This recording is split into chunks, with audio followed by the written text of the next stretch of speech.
अस्सलाम वालेकुम। Sports floor के क्रिकेट स्पेशल के साथ मैं हूं दानिश अनीस। पाकिस्तान और बांग्लादेश के दरमियान रावलपिंडी क्रिकेट स्टेडियम में 2 टेस्ट मैच सीरीज़ का पहला टेस्ट मैच जारी है। 5वां और आखिरी दिन है इस टेस्ट मैच का।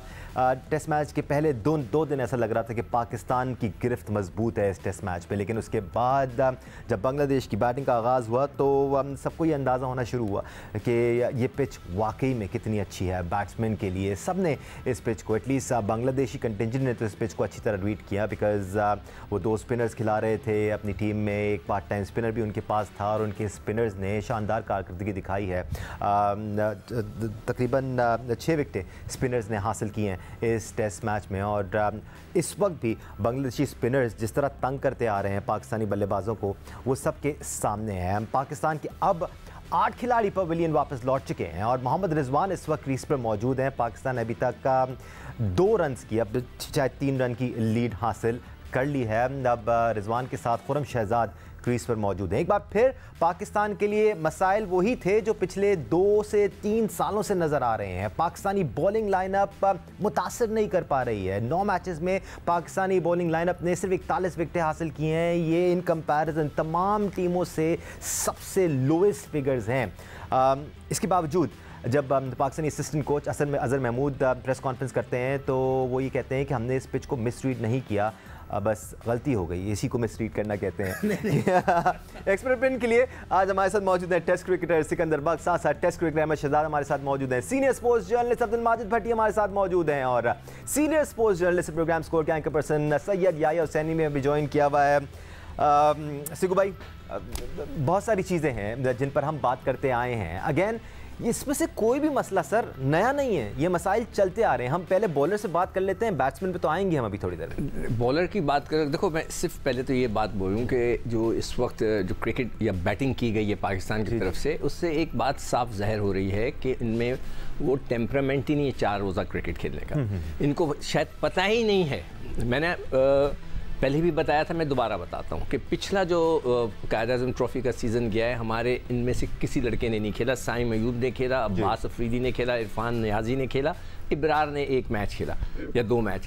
ये लोग 4 रोज़ा क्रिकेट ही नहीं खेलते, तो फिर आप टेस्ट क्रिकेट खेलना छोड़ दें, कह दें कि हम टेस्ट क्रिकेट नहीं खेलते, हम तो 4 ओवर कराएंगे, अपने $50,000 बनाएंगे, घर जाएंगे।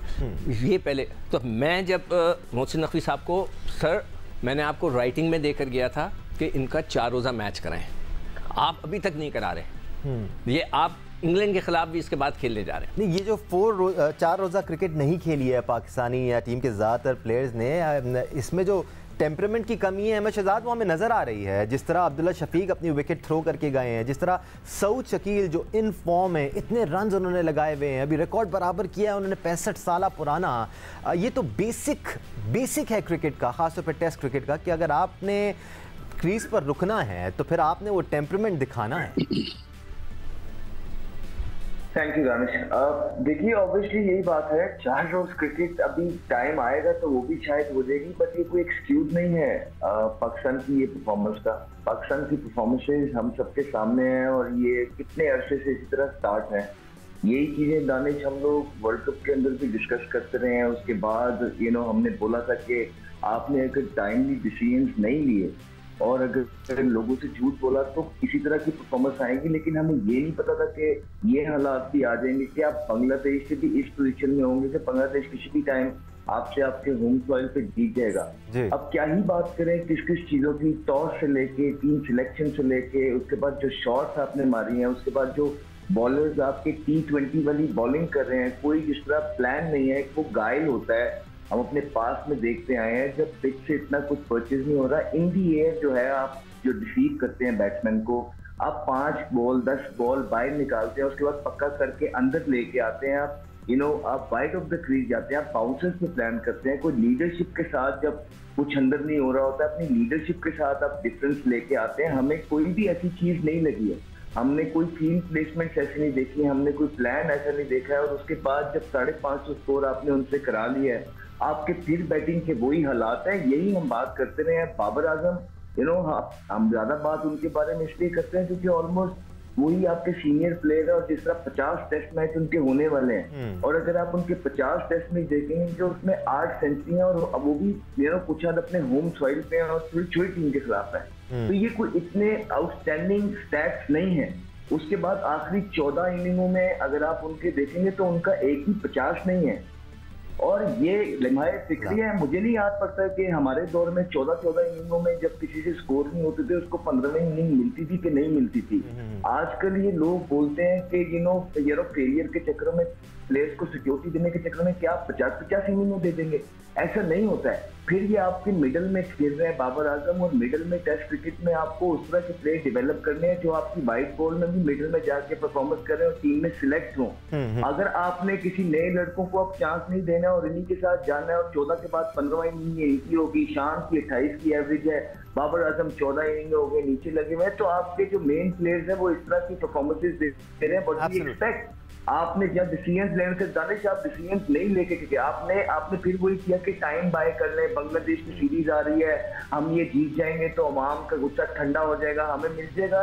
लेकिन ये वही था जो शॉर्ट टाइम के लिए आप चीजें कर रहे थे। जब आपने अगर लॉन्ग टर्म के लिए चीजें करनी थी तो आपको डिसीजन लेने से जो टीम में ग्रुप शायद यही सोचा जा रहा था। बॉलिंग अच्छी नहीं की, वो लोग जिन्होंने बैटिंग अच्छी नहीं की, वो लोग जिन्होंने परफॉर्मेंस अच्छी नहीं की, उनको निकालना था। लेकिन आप ये नहीं कर सके, आप इसमें फेल हो गए। और पाकिस्तान का ये हाल आ गया कि बांग्लादेश जैसी टीम के खिलाफ वो हमें ऐसा लग रहा है कि बांग्लादेश हमें हमारी मुल्क में मार के चला जाए। शायद ऐसा ही लग रहा था अहमद कि ये सोचा जा रहा हो बांग्लादेश के खिलाफ सीरीज है, जिन पर तनकीद हो रही है उनको हम खिलाएंगे, वो रन्स कर लेंगे या विकेट्स ले लेंगे तो उनकी पोजीशन थोड़ी सी मजबूत हो जाएगी। खैर ये एक हद तक अजम्पशन ही है, बट ये होता हमने देखा है। भट्टी साहब जी तो अंदर से ही आए ना ऐसे। एब्सोल्युटली। भट्टी साहब, पहली गलती तब हुई जब हमने इस मैच के लिए जब प्लेइंग 11 सेलेक्ट की तो स्पिनर टीम में शामिल नहीं किया। दूसरी गलतियां हमसे तब हुई, और मैं सिकू भाई से इस बारे में बात करूंगा, इत्तेफाक नहीं कर रहे हैं मुझसे, ऑफ द रिकॉर्ड हमारी बात हो रही थी कि जब आप बैटिंग कर रहे थे आपको अंदाजा हो गया था कि इस पिच पर रन्स लगेंगे, बेहतरीन पिच है, इस पर बल्ले पे बॉल आ रहा है और रन्स हैं, तो क्या आपने कुछ जल्दी डिक्लेरेशन नहीं ले रही थी? शायद ये इस वक्त हमारे लिए कहना आसान है, अगर बांग्लादेशी बैटर्स को हमारे बॉलर जल्दी आउट कर लेते तो शायद हम ये नहीं कह रहे होते, लेकिन थोड़ा सा जल्दबाजी कर गए वो। दानिश देखें, हमारी क्रिकेट जो है ना ये दुआओं पे चल रही है कि जी बस दुआ करें पाकिस्तान क्रिकेट टीम जो है वो इस बार मार का सर कर देगी। हमने ये पिच और ये 11 पिच जो बनाई और ये 11 उतारी, ये इसलिए उतारी कि अगर हम टॉस जीत गए तो हम बांग्लादेश को पकड़ लेंगे। हम टॉस हार गए, उसके बाद जो हमने डिक्लेरेशन किया, चले 450 भी अगर हमारे ये 4 फास्ट बॉलर डिफेंड नहीं कर सकते तो मेरे ख्याल में चले, हमने उस वक्त तो कहा कि बड़ी उन्होंने बोल्ड डिसीजन लिया, शान मसूद ने इनिंग्स डिक्लेयर कर दी, लेकिन हमने जो बॉलिंग की है, आप बांग्लादेश के बॉलर देखें, बड़े नाम नहीं है, अपनी लिमिटेशंस के तहत जिस तरह की बॉलिंग कर रहे हैं, चाहे उनके फास्ट बॉलर देख लें चाहे स्पिनर देख लें। अच्छा, ये पाकिस्तान की जो कहानी है किसी भी फॉर्मेट में, T20 में आप आ जाएं, हम जिम्बाब्वे से हारे, ऑस्ट्रेलिया के T20 वर्ल्ड कप में, आयरलैंड से अभी हम आयरलैंड में हारे एक मैच, अभी हम अमेरिका से T20 वर्ल्ड कप में हारे। फिर अगर टेस्ट क्रिकेट की दानिश बात करें, पिछले 3 साल में ये 9वां टेस्ट मैच है पाकिस्तान का होम ग्राउंड पर। पिछले 8 में से 4 टेस्ट मैच हम हारे, 3 अगेंस्ट इंग्लैंड, वो सीरीज 3-0 हम व्हाइट वॉश हुए, 1-0 हम ऑस्ट्रेलिया से पाकिस्तान में हारे। तो देखिए हमारे क्रिकेटिंग सिस्टम पर, क्रिकेटिंग जो सेटअप है उस पर सवालात तो उठ रहे हैं। हम फॉरेन क्यूरेटर्स ला रहे हैं, फॉरेन कोचेस ला रहे हैं, लेकिन हमारे जो ग्रेड्स हैं, जो बड़े बड़े नाम, असद शफीक, मोहम्मद यूसुफ, ये जो सिलेक्शन कमेटी में है वो बस हाँ पे हाँ कर रहे हैं, जो टीम मिल रही है उस पर दस्तखत करके आगे बढ़ा रहे हैं। तो मेरे ख्याल में गलतियां तो सबकी हैं, एक को मुर्द इल्जाम नहीं दिया जा सकता, लेकिन हमारी क्रिकेट जो है उस पर बहुत बड़ा क्वेश्चन मार्क आ गया। राइट, 8 विकेटों के नुकसान पे पाकिस्तान ने मजमूई तौर पर अब 131 रन बना लिए हैं और 14 रन की लीड हासिल कर ली है। दोनों एंड से इस वक्त बांग्लादेश के स्पिनर्स ऑपरेट कर रहे हैं। एक तरफ शकीब अल हसन ने 3 विकेटें ले ली हैं, दूसरी जाने मेहदी हसन ने 2 विकेटें ले ली हैं। या क्या ये वही पिच है जिसको हम सही तरह रीड नहीं कर पाए थे? दानिश, आप ऑस्ट्रेलिया में जाते हैं तो आपको बाउंस का मसला हो जाता है, आप इंग्लैंड में जाते हैं तो आपको सीम का मसला हो जाता है, आप श्रीलंका में जाते हैं तो आपको स्पिनर का मसला हो जाता है। और होम ग्राउंड का हाल ये है, जिस तरह माजिद भट्टी साहब ने बताया कि पिछले 3 साल से ये 9वां टेस्ट मैच है सज्जाद अली का गाना इस वक्त लगाने की जरूरत है, जरा सजदे में जाके हाथ उठा के अल्लाह से दुआ करने की इस वक्त जरूरत है। रिजवान दोनों एंड से इस वक्त बैटिंग कर रहे हैं, 17 रन की हमारी लीड है। पहली तो हमारी ख्वाहिश यही होनी चाहिए, कोशिश यही होनी चाहिए कि किसी तरह चाय के वक्फे तक रिजवान जो है वो इस टीम को आगे लेकर चले जाए और हम ये किसी तरह भी टेस्ट मैच बचा लें, नीमत से बच जाए। लेकिन यहाँ तक हम पहुंचे कैसे है दानिश, अगर इस टेस्ट मैच को सिर्फ इस टेस्ट मैच पर ही आप बात करें। देखिए बात दरअसल ये है कि हम रोते रहे वर्ल्ड कप में, कुछ महीने पहले की बात है, वर्ल्ड T20 में हारे कि टीम सिलेक्शन ठीक नहीं था। तो अभी आप अगर जेसन गिलेस्पी के ऊपर ये टोकरा रख देंगे, शान मसूद के सर के ऊपर ये टोकरा रख देंगे कि टीम सिलेक्शन गलत हुआ है, तो आप ये भी कह सकते हैं कि chairman cricket board Syed Mohsin Raza Naqvi को भी जो है अब अपना ओहदा छोड़ देना चाहिए, ये पार्ट टाइम जॉब नहीं है। बात दरअसल ये है कि हो क्या रहा है पाकिस्तान क्रिकेट टीम में। आपने ये टीम इसलिए मुंतखब की कि आपको लगा कि आप बांग्लादेश से ना हारते हैं, चले ठीक है, आपने 448 कर दिए। आपके बॉलर के पास टास्क क्या था? सबसे पहला सवाल ये होना चाहिए कि बांग्लादेश के बॉलर ने उसी पिच के ऊपर जिसके ऊपर हमारे जो बॉलर थे वो 500 रन करवा गए बांग्लादेश से, हमारे बॉलर जो है वो बांग्लादेश को आउट नहीं कर सके और उन्होंने आते ही जो है आपको विकेट लेकर दे। तो पिच तो वही है, लेकिन सिर्फ इंटेंशन की बात है। मैं सिर्फ ये कहना चाहूंगा कि आपके खिलाड़ी ग्राउंड में नहीं है, बांग्लादेश के खिलाड़ी ग्राउंड में है और आपकी क्रिकेट जो है वो इस वक्त फैसलों के बोझ तले दब गई है। जब आप खिलाड़ियों को सिर्फ खिलाते रहेंगे, जब खिलाड़ी खेल से बड़े हो जाएंगे, खेल से बड़े नहीं होते, खेल खिलाड़ियों से बड़ा है, तो फिर ऐसे ही मसाइल का आपको सामना करना पड़ेगा। ठीक है, बांग्लादेश ने देखिए टेस्ट क्रिकेट को सेशन बाय सेशन खेल कहते हैं, 1980 में भी ऐसी हिकमत अमली थी, 2024 में भी यही हिकमत अमली है। थैंक यू यार। मुझे ये बताइए कि 1.5 दिन के सेशन के बाद आपकी क्या हिकमत अमली है? आपने ठीक है बांग्लादेश की टीम नजर आ रही थी आपको कि इस पिच के ऊपर उनके स्पिनर खेलना आसान नहीं होंगे, आप किस हिकमत अमली के साथ मैदान में उतरे हैं? ये सवाल सबसे बड़ा सवाल। बिल्कुल सिकंदर, थोड़ा सा इंडिविजुअली हम बॉलर्स को भी डिस्कस नहीं, मैं पहले आपको जो आपने जो कहा कि डिक्लेरेशन भाईजान, आप लोगों में किसी ने 4 दिन की क्रिकेट नहीं खेली, ठीक है, बिल्कुल सही। अहमद शहजाद ने खेली है, मैंने खेली है, मैंने तो खेली वही है। हमेशा पहली इनिंग से मैच बनता है, बिल्कुल सही, ठीक है। जब पहली इनिंग चल रही होती है तो आप मैच बनाते हैं डिक्लेरेशन करके, डिक्लेयर करके। आपको पहले नहीं पता होता कि चौथे दिन क्या होने वाला है या 5वें दिन क्या होने वाला है। ये जरूर पता होता है ब्रेक होगा, फला होगा, ढिमकाना होगा, पिच टूटेगी। ये तो बहुत ही एक बच्चों वाली चीज़ है, बेसिक्स हैं। बिल्कुल, हम तो खेलते रहे, आप लोगों को वैसे ही पढ़ के और देख कर पता चल गया होगा कि आखिरी दिन क्रैक्स आ जाते हैं। पहले दिन आप मैच बनाते हैं, ठीक है ना। अब पहले दिन अगर आपने मैच बनाने की कोशिश बिल्कुल सही की थी, वो थके हुए थे, 1.5 दिन से टीम के थे, आपने उन पर अटैक करना। आपको क्या पता था कि आपके शाहीन शाह अफरीदी से गेंद ही नहीं होगा? पता था ना सर, ऐसे कैसे नहीं पता था? आपके बॉलर स्ट्रगल करते आ रहे हैं ना। फिर आपने ड्रॉप क्यों नहीं किया उन्हें? ये सवाल आप बिल्कुल कर सकते हैं। रेस्ट क्यों नहीं दिया उनको? टिक्कू भाई मैं एक क्वेश्चन करना चाहता हूँ, सॉरी टिक्कू भाई। Sure. आप मुझे ये बताएं कि आपके दौर में या हमारे दौर में 14 इनिंग्स हो गई है एक प्लेयर की, जिस तरह बाबर आजम है, उनकी 14 इनिंग हो गई है, उनका एक भी 50 नहीं है, क्या उसे 15वीं इनिंग मिलती है आपको? अच्छा, अहमद शहजाद परसों मैंने कल शाम को मैंने जो बीपर दिया था 5 बजे का, वो मैंने फेसबुक पे भी अपलोड किया है और ट्विटर पे भी। उसमें मैंने ये कह दिया था कि शाहीन शाह अफरीदी को रेस्ट दें, उनसे कहें। उन्होंने पूछा, सवाल मुझसे बीपर पे किया गया था कि क्या कोई चेंजेस, तो मैंने शाहीन शाह अफरीदी के लिए कहा था कि उनको रेस्ट दें, और बाबर के लिए कह दिया था कि 12 इनिंग्स हो गई हैं, अगर अब नहीं करें तो उनको भी रेस्ट दें। बिल्कुल, शाहीन शाह अफरीदी की स्टैट्स आपके सामने है। 4 मैचेस की 8 इनिंग्स में 14 विकेट्स हासिल किए हैं उन्होंने, दैट्स 2 विकेट्स पर इनिंग्स। बट भट्टी साहब, सर आप मुझे बताएं, पिछले 2 से ढाई सालों में पाकिस्तानी बॉलिंग डिपार्टमेंट ने क्या कोई बहुत एक्स्ट्राऑर्डिनरी परफॉर्मेंस दी है, या बारहा हम इस इशू को उठाते आए हैं कि Pakistani bowling lineup all out नहीं कर पा रही है टीमों को? कहीं हम 1-2 विकेटें लेते हैं, कहीं हम ज़्यादा से ज़्यादा 3-4 विकेटें लेने में कामयाब होते हैं। भट्टी साहब थोड़े से स्टैट्स रिफ्रेश कर लें। पाकिस्तानी बल्लेबाज मोहम्मद रिजवान और खुर्रम शहजाद इस वक्त भी क्रीज पर मौजूद हैं। 8 विकेटों के नुकसान पर पाकिस्तान ने अब मजमूई तौर पर 140 रन बना रही हैं, लीड बढ़कर अब 23 रन की हो गई है। लेकिन जब तक या तो ये लीड 150-200 की नहीं होती और कुछ ओवर्स बाकी नहीं रह जाते, जब तक पाकिस्तान को इस मैच में सेफ्टी नेट नहीं मिल सकता, क्योंकि इस वक्त भी काफ़ी मुश्किल हालात हैं टीम पाकिस्तान के लिए।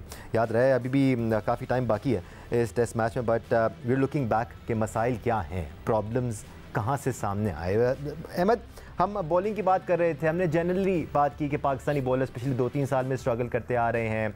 हमने उन एरियाज़ की बात की जिनको बांग्लादेशी बॉलर्स टारगेट कर रहे थे, लेकिन हमारे बॉलर्स टारगेट नहीं कर पा रहे थे। खुर्रम शहजाद ने 3 विकेटें ज़रूर ली हैं, लेकिन वो एक महज सपोर्ट बॉलर के तौर पे नज़र आते हैं। शाहीन शाह अफरीदी और नसीम शाह वो रोल नहीं प्ले कर रहे हैं जो इनका इस टीम में है। अब आप नसीम शाह की अगर कॉन्फ्रेंस देखेंगे तो मेरे जर्नलिस्ट भी बैठे हैं, सुबह भी बैठे हैं, आप देखिए कि वो कहते हैं कि पिच पे घास होना चाहिए। मुझे ये बताएं कि अगर बैट्समैन को घास वाला पिच मिलता है और वो आके ये कह दे कि पिच फ्लैट होना चाहिए, तो कैसा इंप्रेशन आए? अच्छा नहीं है भाई। मीडिया पे जो बातें हो रही हैं वो एक अलग रखिए। आपको जो पिच मिला है आप उस पर जितवा के दीजिए। पास में हमने ऐसे बहुत सारे बॉलर्स पाकिस्तान में प्रोड्यूस किए हैं जिनका शायद आप जितना नाम भी नहीं बनाया गया था सोशल मीडिया पे, लेकिन उन्होंने बड़े बड़े फ्लैट पिचेस पे ऐसे ऐसे स्पेल लगा के दिए हैं कि मजा आ जाता देखने का, टीम को उतार दे थे। लेकिन आपकी तरफ से वो अभी तक T20 वाली बॉलिंग ही देखने को मिल रही है। आपका कोई सेटअप देखने को ही नहीं मिला, कोई लगा ही नहीं है कि आपने वो एरिया जो है किसी एरिया पे 5 बॉल किए हैं, तो लगा नहीं है कि आपने इनकी बैटिंग लाइन पे काम किया कि इनकी स्ट्रेंथ और वीकनेसेस कहाँ लाए करती हैं, वहां पे आपने उसको कंसिस्टेंट तौर पे उस एरिया को हिट किया हो। नहीं, ऐसा नहीं लगा। आपने बगैर प्लान के ये लगा है कि आके बस बांग्लादेश की टीम है, इन्हें तो हम ले दे जाएंगे, इस तरह आप आके खेल दिए। तो सर आपने जब लाइन और लेंथ ही आपकी T20 बॉलिंग वाली है ना, उसके बाद आपने कोई ट्रैप करने की कोशिश की, बाउंसर्स हमें देखने को नहीं मिले। फिर उसके साथ लीडरशिप की मैं बात करूंगा। आप अक्सर औकात ये होता है दानिश अपनी लीडरशिप के साथ अंदर 4 डे क्रिकेट में इस तरह के डिसीजंस लेते हैं कि आप बैट्समैन के साथ खेलते हैं, आप डिफरेंट प्लान्स करते हैं, उनको डिस्टर्ब करने की कोशिश करते हैं थ्रू आउट द गेम। लेकिन हमें बिल्कुल इस तरह की कोई चीज नजर नहीं आई। ऐसा लगा कि बस बताया गया कि 5 ओवर शाहीन ने करने हैं, 4 ओवर नसीम ने करने हैं, उसके बाद मोहम्मद अली आएगा। इस तरह थ्रू आउट हम गए और एक स्पिनर की कमी तो हमें पूरी महसूस हुई। तो आप आके जब तक ब्लेम गेम आपके प्लेयर्स आके करेंगे और कहेंगे कि पिच पे थोड़ा घास होना चाहिए, तब तक आपकी क्रिकेट कभी भी ऊपर की तरफ नहीं जाएगी। अब आप सिर्फ एक्सक्यूजेस पे आ गए हैं। आप ये पाकिस्तान क्रिकेट का दानिश एक ऐसा दौर चल रहा है कि पाकिस्तान क्रिकेट एक नए लो पे है। मैंने पाकिस्तान की टीम इससे नीचे कभी भी नहीं देखी। नहीं, एब्सोल्युटली ये वही पिच है जिसपे बांग्लादेशी बॉलर्स भी बॉल कर रहे थे। उनकी पेस शायद इतनी नहीं थी, अपार्ट फ्रॉम 1 बॉलर नाहिद अच्छी बॉल कर रहे थे, नाहिद राना, और अच्छी पेस के साथ बॉल कर रहे थे। बट जो उनके मीडियम पेसर्स भी थे भट्टी साहब, वो सही जगहों पे बॉल कर रहे थे और ट्रैप कर रहे थे, जिसकी बात अहमद शहजाद भी अभी कर रहे हैं, और ट्रैप होकर ही आउट हुए हैं। अगर आप शान मसूद को देख लें या फिर साइम अयूब को कह दें, वो तो उनके अपने टेम्परामेंट का भी मसला था, कुछ ओवर्स रह गए हैं लेकिन outside the off stump ball को चेस करने जा रहे हैं। तो ये चीज़ें टेस्ट लेवल पर एक्सपेक्ट नहीं की जानी चाहिए बैटर से या बॉलर से। दानिश देखें, अगर पाकिस्तान का ड्रेसिंग रूम देख लें, चाहे सपोर्ट स्टाफ देख लें, चाहे प्लेयर्स देख लें, हमारे पास बहुत बड़े बड़े नाम हैं। बांग्लादेश की टीम में एक आध प्लेयर उनका कह सकते हैं कि वर्ल्ड क्लास है, बिल्कुल नई टीम है, नए कप्तान हैं। हथुरो सिंगे कंट्रोवर्सीज में जो उनके हेड कोच हैं वो इन्वॉल्व रहे हैं, कभी आते हैं कभी हटा देते हैं, लेकिन उन्होंने जो क्रिकेट खेली है पाकिस्तान के खिलाफ पूरी प्लानिंग के साथ आए और पाकिस्तान को पाकिस्तान के ग्राउंड पर आउट क्लास कर दिया। और इस साल जो 1 साल में हमने 9 टेस्ट मैच दानिश खेले हैं, उसमें ये मेरे ख्याल में 2 टेस्ट मैच सबसे हल्की टीम के खिलाफ हैं, क्योंकि उसके बाद हमने 3 टेस्ट इंग्लैंड से खेलने, 2 ऑस्ट्रेलिया से, 2 साउथ अफ्रीका से और 2 वेस्ट इंडीज से। तो पाकिस्तान के लिए तो आगे मुश्किल सफर है, लेकिन हमने बहुत शॉर्ट टर्म प्लानिंग के साथ टेस्ट क्रिकेट खेली है। अगर आप हमारी बॉलिंग देख लें, हम कभी मीर हमजा को खिला रहे हैं, कभी फहीम अशरफ को, कभी हसन अली को, फिर एक एक करके ये सब सिस्टम से गायब हो गए। स्पिन बॉलिंग में देख लें, उस्मान कादिर का बड़ा नाम था जी, उस्मान कादिर को ट्रेवल करवाते रहे बगैर खिलाए, उसको बाहर कर दिया। नुमान अली भी थोड़े अरसे रहे, वो टीम से बाहर हो गए। साजिद खान ऑस्ट्रेलिया की सीरीज में आए, अब हमें नहीं पता साजिद खान कहाँ है।